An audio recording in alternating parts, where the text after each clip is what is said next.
Get this trash out of my lobby before I have security throw you into the street." Philip Sterling's voice sliced through the pristine, three-story atrium of Apex Precision Health like a razor blade. He didn't care that 12 other immaculate applicants in bespoke charcoal suits were staring.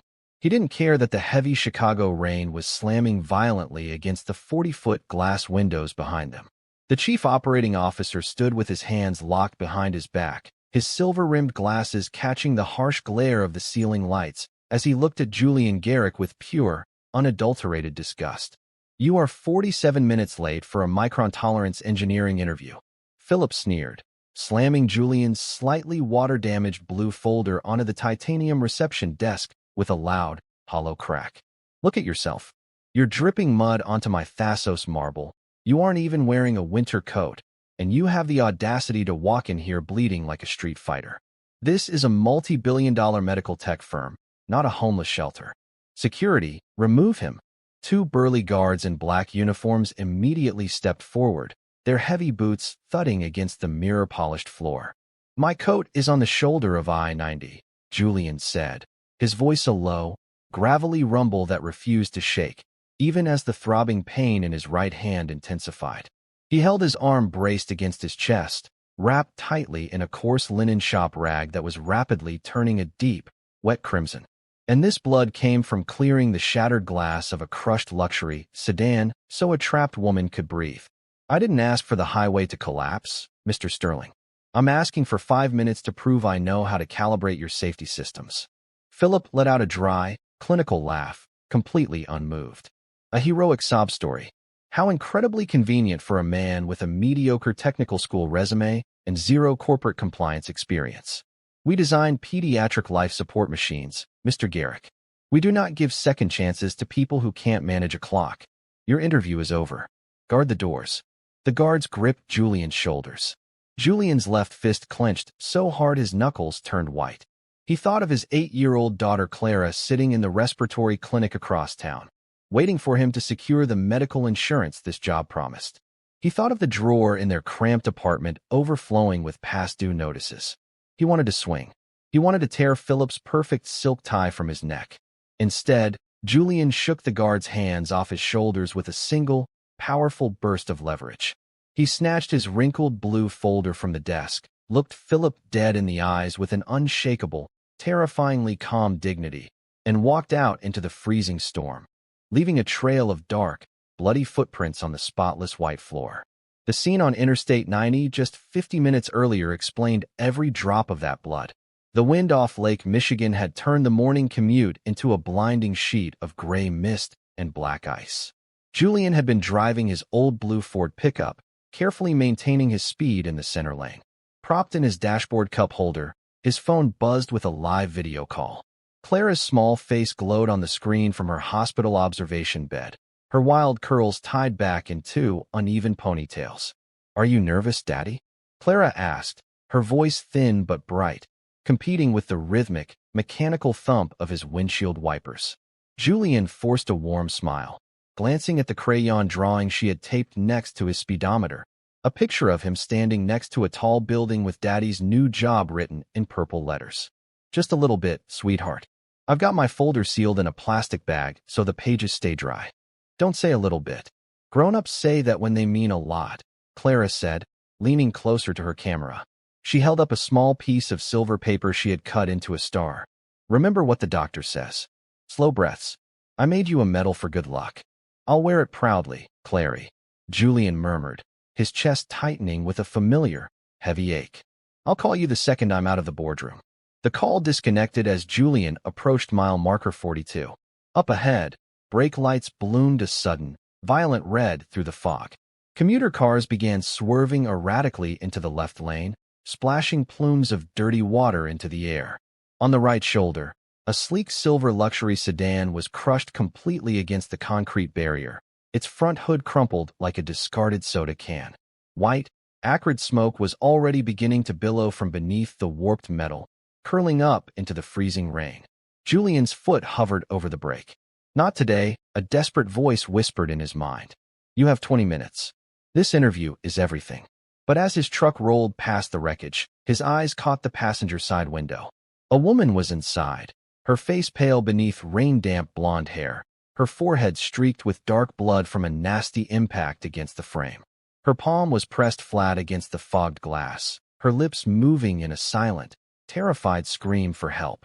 Two corporate sedans sped right past her, their tires hissing over the asphalt without a single brake light flashing. Julian didn't think. The ambulance doors closed on Diana 3 minutes later, carrying his canvas coat with her. Julian ran back to his driver's seat, gripped the steering wheel with a bleeding hand, and watched the digital clock flip to 9:48 a.m. He had 12 minutes to cross the city, completely unaware that the woman he had just pulled from the red asphalt was the global CEO of the very empire that was about to spit him out. The glass door of the Chicago Children's Infirmary didn't chime. It shuddered against its frame as Julian pushed it open, his boots leaving a trail of watery mud on the faded blue linoleum. The air inside smelled sharply of industrial bleach, damp winter coats, and cheap cafeteria soup. It was a low-ceilinged, underfunded space where the fluorescent lights flickered with a persistent, maddening hum that vibrated straight through Julian's skull. He kept his right hand shoved deep into his pocket, his fingers tightly clamping down on the coarse shop rag. The bleeding had slowed to a dull, burning ache, but the linen was cold, stiff, and completely ruined. In his left hand, the water-damaged blue folder was crushed where his grip had tightened during the train ride across town. "Mr. Garrick," a sharp, tired voice called out before he could even clear the mat. Evelyn Vance, the clinic's billing coordinator, was standing behind a high Formica counter covered in stacked manila folders. She was a woman in her late 50s with sharp reading glasses hanging from a beaded cord, her eyes carrying the specific, hardened exhaustion of someone who spent her days translating human suffering into financial deficits. Julian stopped, his shoulders dropping. "Good afternoon, Evelyn. I've been trying to call your cell," Evelyn said, her voice dropping into that quiet, practiced tone that always preceded bad news. She pulled a document from a tray, the top of the page stamped with a glaring crimson past due notice. "The Financial Review Board looked at Clara's account this morning. The partial payment you made last month didn't cover the baseline maintenance for the pediatric nebulizer treatments. The remaining balance is 60 days past due, Julian." Julian swallowed hard, the taste of copper and rain thick in his mouth. "I know. I was just at Apex Precision Health. The safety supervisor position. If I can just get the compliance director to look at my—" "Apex called us 20 minutes ago, Julian," Evelyn interrupted, her expression softening with a sudden, heavy flash of pity. "They officially closed out your application file. They marked it as rejected." The words landed like a physical blow to his chest. The sterile waiting room seemed to tilt. Julian braced his uninjured hand against the edge of the Formica counter, his fingers leaving a damp imprint on the wood. The last safety net had snapped. "They didn't even interview me," Julian whispered, his voice cracking, revealing the raw, bleeding edge of his desperation. "The manager, he wouldn't even let me pass the lobby." "I'm sorry," Evelyn said, looking down at the red-stamped paper. "They aren't stopping Clara's breathing treatment today. We're not monsters. But Dr. Price's specialist appointment next month. If the account stays in default, the automated system will lock her out of the scheduling portal. You have until Friday to bring the balance current, or the doors narrow. You know how the corporate insurance algorithms work. She can't skip the specialist, Evelyn." Julian pressed, leaning forward, his gravelly voice rising in a desperate, ragged plea. "Her lungs, you know what happens to her in the winter. The cold air turns her chest into stone. Then find a way to pay it, Julian," Evelyn said quietly, her voice matching the cold rain striking the brick walls outside. "Because the machines don't care about excuses, and neither do the board members." Julian didn't answer. He couldn't. He took a slow, shuddering breath, forced his face into a mask of absolute calm, and walked down the narrow, yellow-lit hallway toward room 214. He paused outside the door, closing his eyes. He let his forehead rest against the cold wood frame for 3 seconds, fighting back the burning pressure behind his eyes. He couldn't let Clara see the defeat. He couldn't let her carry the weight of a world that didn't want her father. He practiced a smile in the reflection of the glass window until it looked almost real, then turned the handle. Clara was sitting cross-legged on the oversized examination bed, her small feet tucked into a pair of bright yellow socks. A clear, thin plastic tube rested near her cheek, connected to a small machine on the bedside table that hummed with a low, rhythmic wheeze. She was coloring a paper crown with a purple crayon, her wild, dark curls tied back in two horribly uneven ponytails that Julian had spent 10 minutes fighting with before sunrise. The moment the door clicked, her head snapped up. Her wide, intuitive eyes immediately scanned his face, skipping right past his forced smile. "You're late, Daddy," Clara said, her voice thin but fiercely bright. There was no anger in it, only the terrifyingly sharp honesty of a child who observed everything. Julian walked over, lifting his right hand from his pocket and sitting on the edge of the vinyl mattress. "Busy morning, sweetheart." Traffic on the bridge was a mess. Clara's eyes dropped instantly to his hand. She reached out, her small, soft fingers gently touching the edge of the coarse shop rag. "What happened? You're bleeding." "Just a little argument with a car window," Julian murmured, keeping his voice light. "Don't worry about it. The window lost." "Did the window win the job too?" Clara asked softly, her crayon hovering over the paper crown.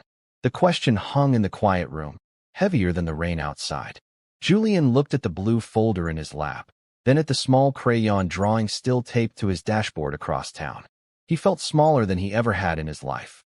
"No, Clary," Julian said, the honesty tearing out of his throat before he could stop it. "The window didn't win, but I didn't get the job either. The man at the big desk didn't think I was a good fit for their clocks." Clara didn't cry. She didn't look disappointed. Instead, she set her purple crayon down with a strange, maternal deliberateness. She reached into her little pocket and pulled out the small piece of silver paper she had cut into a star that morning. With absolute care, she pressed the silver star directly onto the center of his blood-stained gauze bandage. "For courage," Clara whispered, her eyes locked onto his. "Courage doesn't pay Evelyn at the front desk, sweetheart," Julian choked out, his shoulders finally shaking as he let his head drop into his uninjured hand. "Courage doesn't fix the machines." "Maybe not," Clara said, leaning forward until her forehead pressed against his damp shoulder, her small arms wrapping around his neck. "But it tells God where to send the miracle. Don't worry, Daddy. You're still the biggest engineer in the whole city." Julian closed his eyes, his tears finally spilling over his lashes, soaking into her wild curls as the small pediatric nebulizer continued its fragile, expensive hum in the corner of the room. The rhythmic, high-frequency beep of a vital signs monitor was the first sound that broke through the heavy, drug-induced fog in Diana Sterling's mind. She opened her eyes, immediately squinting against the harsh, white glare of the fluorescent panels overhead. Her head throbbed with a dull, rhythmic ache, and when she tried to lift her left hand, a sharp pull at her wrist reminded her of the 4-line taped to her skin. The room was sterile, vast, and quiet, a private executive suite at Chicago Presbyterian Hospital. A vase of fresh white lilies sat on a polished maple side table, their sweet, heavy scent competing with the sharp smell of antiseptic. But Diana didn't look at the flowers. Her eyes locked instantly onto the foot of her bed. Folded neatly over the safety rail was a heavy, oil-stained, faded brown canvas coat. The cuffs were worn smooth from years of hard labor, and a single loose button hung precariously by a loop of bright purple thread. The memory of the highway hit her like a physical blow. The suffocating gray smoke, the smell of burning rubber, the terrifying, metallic screech of the driver's side door being torn open by raw, desperate human force. And then, those gravelly, steady words whispered in the freezing rain, "Because my daughter thinks kindness is what people do when nobody is watching." Diana swallowed hard, her throat dry as sand. "Julian," she whispered. The door to the suite clicked open, and Claire Donovan, her executive assistant, stepped inside. Claire was a sharp, impeccably dressed woman in her late 30s, her tablet clutched tightly against her chest like a shield. She stopped, her eyes widening in relief when she saw Diana sitting up. "Diana, thank God," Claire breathed, rushing to the bedside. "The doctors said you have a mild concussion, but the CT scan was clear. The board has been frantic. We kept the details of the accident tightly controlled to avoid a stock dip before the pediatric launch next week." "Where is he, Claire?" Diana interrupted, her voice weak but carrying the natural, unyielding authority of a woman who ran an empire. Claire blinked, momentarily caught off guard. The driver of the truck? The state trooper said he gave a quick statement to the paramedics, made sure you were loaded into the ambulance, and then drove off. He didn't wait around for a reward. He seemed incredibly rushed. Diana's gaze drifted back to the faded canvas coat. She reached down, her trembling fingers brushing the rough, cold fabric. He gave me his coat. He was freezing, Claire. His hand was bleeding. He didn't even care. The hospital staff was going to send the coat to Lost and Found, Claire said, stepping closer. But when they cleared his pockets for identification, they found this inside. Claire reached into her pocket and pulled out a small, clear plastic sleeve. Inside was a damp, heavily wrinkled visitor badge printed with the bright green corporate logo of Apex Precision Health. Diana stared at the badge. Her breath caught in her throat. Printed in stark, black ink beneath the logo was the name, Julian Garrick. And below that, the appointment details, Product Safety Compliance Panel, 10 a.m. Oh no, Diana whispered, the realization settling into her chest like a block of ice. She looked at the wall clock. It was already mid-afternoon. Claire, he was late. He was late for his interview, because of me. I already contacted HR, Claire said, her voice dropping into a cautious, corporate tone. I spoke with Philip Sterling's office. He managed the compliance interviews today. And Diana pressed, her eyes flashing with a sudden, sharp intensity. Did they reschedule him? Did they let him present? Claire hesitated, looking down at her tablet screen.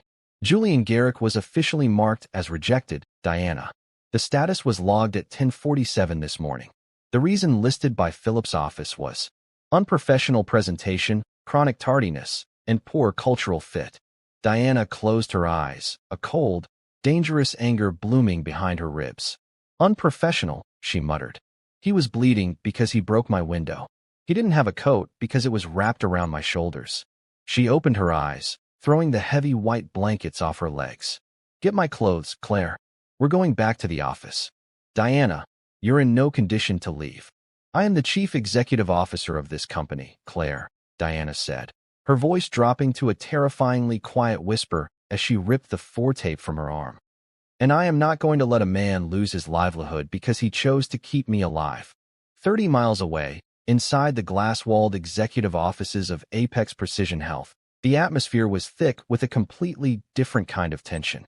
Philip Sterling stood over Chloe Cross's desk in the Human Resources Department, his hands deep in his trouser pockets, his face a mask of cold, unbothered authority. The fluorescent lights overhead hummed a low, buzzing note that seemed to grate on Chloe's nerves as she stared at her computer monitor.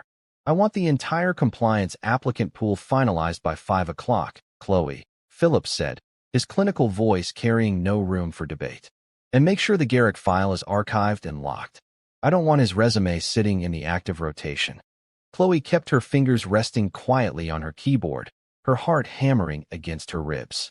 She had spent the last hour thinking about Julian Garrick, about the quiet, unbroken dignity in his eyes when Philip had humiliated him, and the dark, wet blood that had marked the pristine marble of the lobby.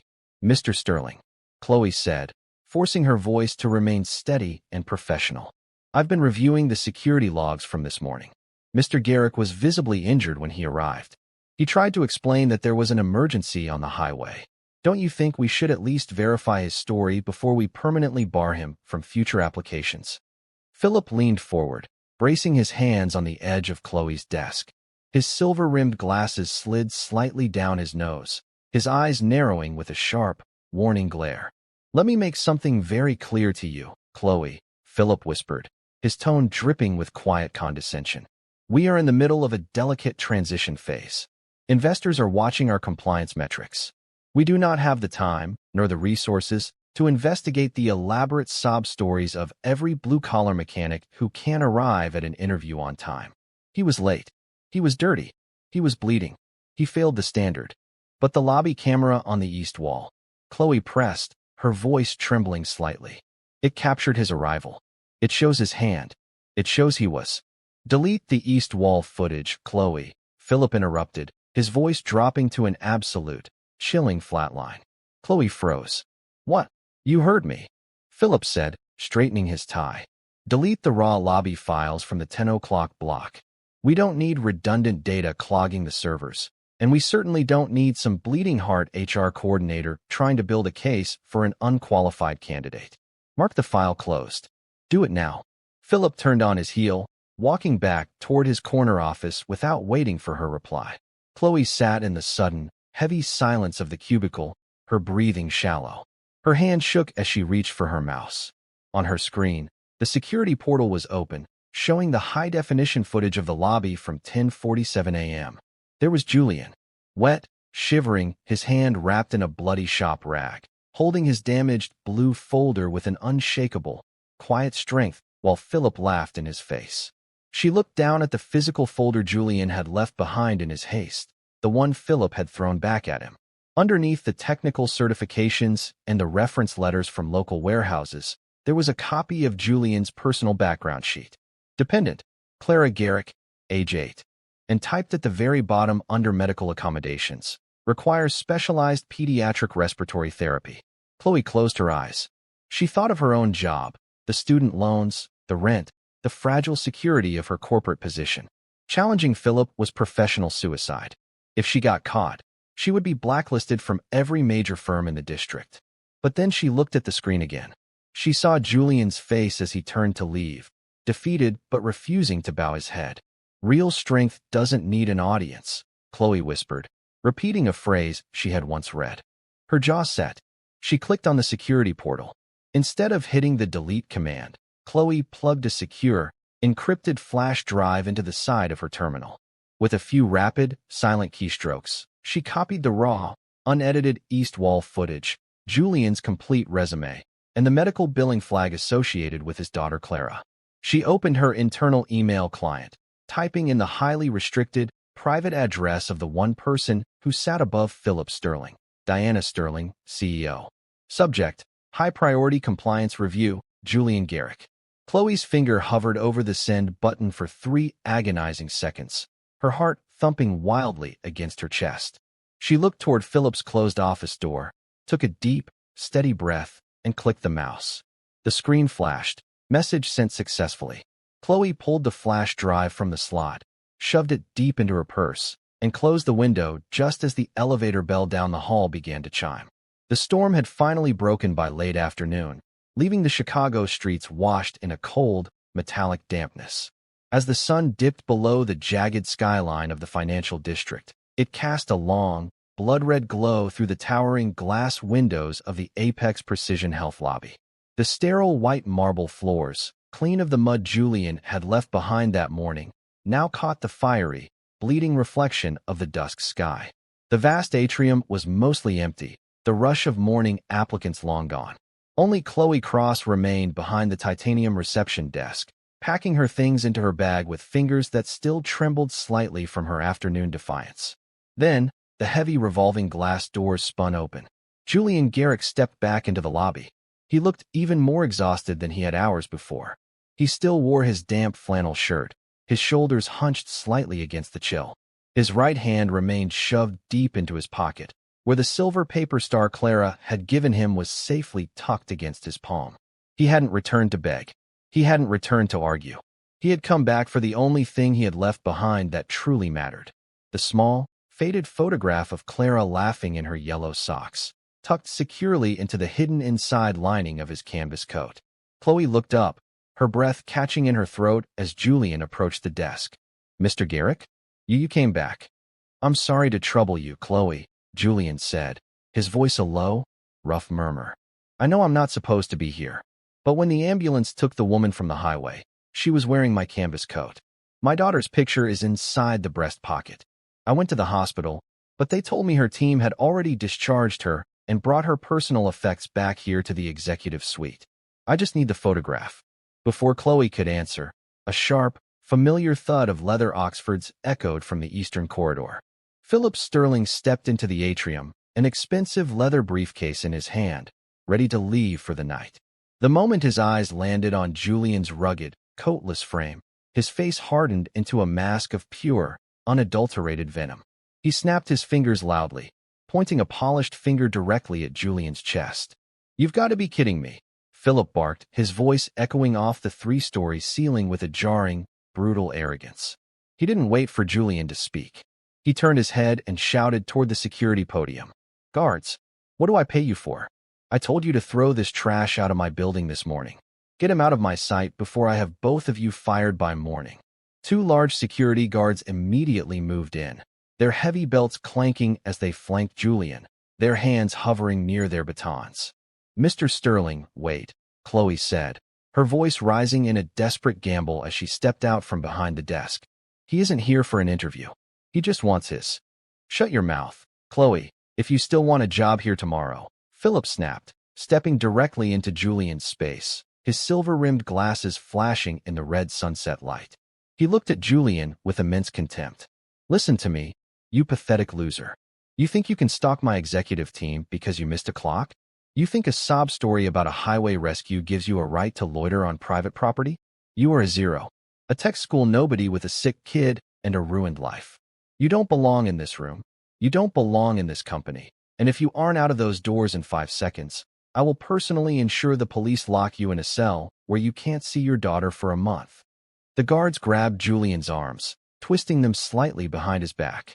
The sharp movement pulled at his injured hand, a fresh drop of crimson soaking through his hardened bandage, but Julian didn't cry out. He didn't even fight the guards. He simply looked at Philip with a terrifyingly calm, absolute silence, a dignity so massive it made the arrogant manager look incredibly small beneath his own towering ceiling. "I am asking for a photograph of my child, Mr. Sterling," Julian said, his gravelly voice dropping to a whisper that cut right through Philip's rage. "Nothing more. I have learned to live without your respect, but I will not leave without my daughter's face. I don't care if you're asking for the moon." Philip roared, leaning in until his breath hit Julian's face. "You get nothing. Throw him into the rain." Chime. The high-pitched, delicate note of the private executive elevator sliced through the shouting like a scalpel. The silver doors slid open without a sound. Step for step, Diana Sterling walked out onto the mirror-polished Thassos marble. A clean white bandage was neatly taped near her temple, and draped over her left arm was Julian's old, faded brown canvas coat, its loose purple thread catching the last ray of the bleeding sun. Walking half a step behind her was Claire Donovan, holding a tablet displaying the raw, unedited security footage Chloe had sent. The entire lobby froze. The security guards dropped their hands from Julian's shoulders instantly, stepping back and straightening their postures until their spines popped. Philip's face went completely white, the blood draining from his lips so fast his mouth looked like dust.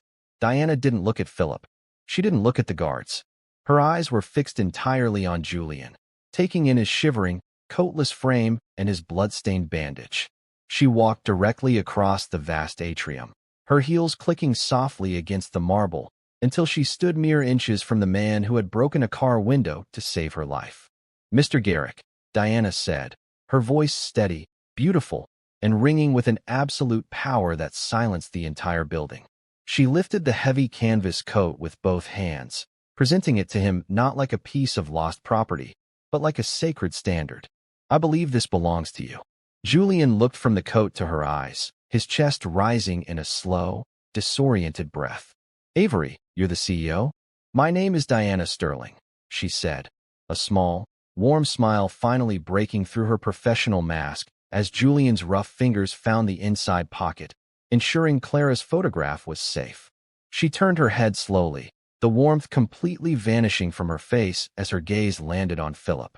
"And it seems my chief operating officer has forgotten exactly who this company was built to serve. A technical school nobody with a sick kid and a ruined life." Diana Sterling repeated Philip's words slowly, her voice dropping into an absolute, freezing flatline that seemed to suck the remaining oxygen straight out of the 3-story atrium. She took a slow, deliberate step toward her chief operating officer. Philip shrank back, his polished Oxfords sliding an inch across the marble as if the floor had suddenly turned to glass beneath his feet. "Is that the official compliance metric we use to evaluate human life now, Philip?" Diana asked, her hazel eyes locking onto his face with a terrifying, clinical sharpness. "Because 58 minutes ago on Interstate 90, this nobody was the only man out of thousands of corporate commuters who stopped his truck on black ice. He didn't ask for my resume. He didn't check my advanced engineering degrees before he used his bare hands to break me out of a smoking, crumpled chassis. Diana. Miss Sterling. Philip stammered, his hands coming out of his pockets as his face flushed a violent, panicked red. He glanced desperately at the security guards, who remained rigidly frozen like stone statues. With respect, I had no way of knowing the circumstances. The candidate arrived nearly an hour late. His clothes were soaked, he left mud on the Thassos marble, and he was bleeding. Our strict quality control protocol explicitly states, our protocol dictates that we build life-saving medical technology for people who are fighting to stay alive. Diana's voice finally snapped, ringing through the cavernous lobby like a clap of thunder. She pointed a trembling, furious finger at Julian's crude linen bandage, where the small silver paper star Clara had given him still clung stubbornly to the blood-stained cloth. He was bleeding because he cleared the shattered glass of my vehicle so I could breathe. He didn't have a winter coat because it was wrapped around my shivering shoulders while the ambulance was driving here. And you stood under my roof, using my company's name, to mock his daughter's illness and threaten him with a jail cell. Philip opened his mouth, but no sound came out. His jaw worked silently, his pristine corporate composure completely disintegrating in front of the 12 immaculate candidates who were watching wide-eyed from the leather benches. Diana turned her head slightly toward the reception desk. Chloe Cross. Chloe stood up instantly, her spine rigid, her heart thumping against her ribs. Yes, Miss Sterling? You resisted an explicit command from a superior executive to delete the East Wall security logs this afternoon, didn't you? Diana asked, her tone softening with a sudden, deep note of respect. I did, Chloe said, her voice steadying. I knew what Mr. Garrick sacrificed to be here. I couldn't let his file be erased. Effective immediately, Philip Sterling is suspended from all operational duties pending a formal compliance and ethical review by the board of directors, Diana announced, her voice echoing off the glass panels with absolute finality. She looked back at Philip, whose eyes were wide with the sudden, crushing knowledge that his multi-million-dollar career had just ended on a Tuesday evening. Leave your corporate badge at the desk, Philip. Take your briefcase. Walk out of those revolving doors, and do not return to this tower. Philip stood paralyzed for 2 agonizing seconds. Then, with a pale, hollow expression, he unclipped his silver executive pass, dropped it onto the titanium counter with a weak click, and walked out into the cold twilight, his head bowed as the heavy doors spun behind him. The lobby fell into an absolute, breathless silence. Diana turned back to Julian. Her expression shifted entirely, the cold executive armor melting away into a deep, genuine humility. She looked at the wrinkled blue folder clutched in his left hand. Mr. Garrick, you have spent your entire day fighting a storm just to get 5 minutes in a room, Diana said softly. The safety supervisor panel might be closed, but the top-floor boardroom is open.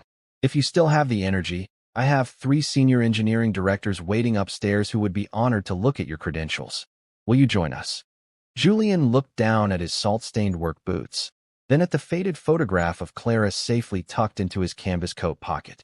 He felt the crushing weight of the clinic bills lift slightly from his shoulders, replaced by a surge of raw, determined focus. He looked Diana dead in the eyes and nodded. Lead the way. The executive boardroom on the 50th floor was a vast expanse of polished walnut, floor-to-ceiling glass, and sleek leather chairs overlooking the glowing grid of the Chicago skyline. Sat around the massive table were 3 of Apex's toughest senior engineering directors, men and women with decades of theoretical design experience, staring intently at the water-damaged pages of Julian's blue folder. Julian sat at the head of the table opposite Diana. His cuffs were still damp, and his right hand was wrapped in clean hospital gauze Chloe had given him before they went up, but his voice was a steady, unshakable rumble as the technical questions began. Your resume notes 3 years as an industrial maintenance supervisor at the rail yards. Mr. Garrick, Dr. Marcus Aris, a sharp-eyed director with gray hair, noted, leaning forward. But our new pediatric respiratory line uses high-frequency digital solenoids to regulate oxygen flow.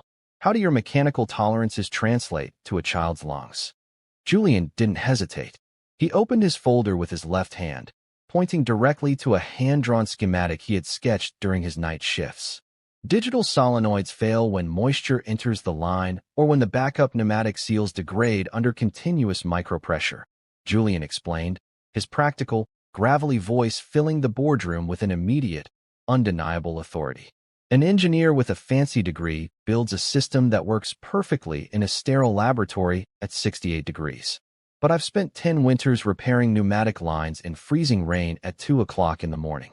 I know exactly where the condensation builds.